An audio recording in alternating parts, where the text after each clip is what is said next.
Nouvelle mobilisation des salariés de Téléperformance après l'automutilation de l'un des leurs il y a une semaine. Ce week-end, la direction a décidé de suspendre la procédure de licenciement engagée contre lui à la suite de son acte.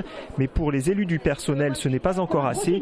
Ils demandent l'abandon de cette procédure et la reconnaissance d'une souffrance liée au travail. Ce qui l'a énormément fait souffrir, c'est qu'on l'accuse de ne pas être en souffrance alors qu'il le manifeste depuis des mois, depuis le mois de septembre en tous les cas.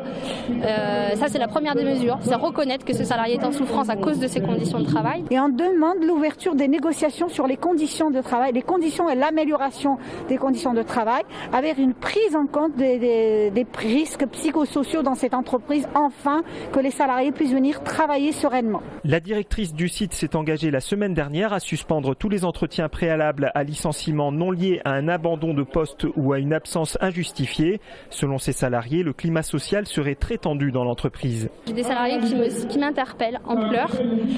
J'ai des salariés qui font des malaises à cause du stress. J'ai des salariés aussi qui demandent à ce qu'on enquête, qu'on aille faire un peu qu'on aille tempérer la situation avec des managers qui ont des attitudes anti-professionnelles. Ça se traduit aussi par l'augmentation de passage à la visite médicale. Donc on a beaucoup de cas recensés de souffrance au travail auprès de la médecine du travail. Le site de Blagnac compte 800 salariés.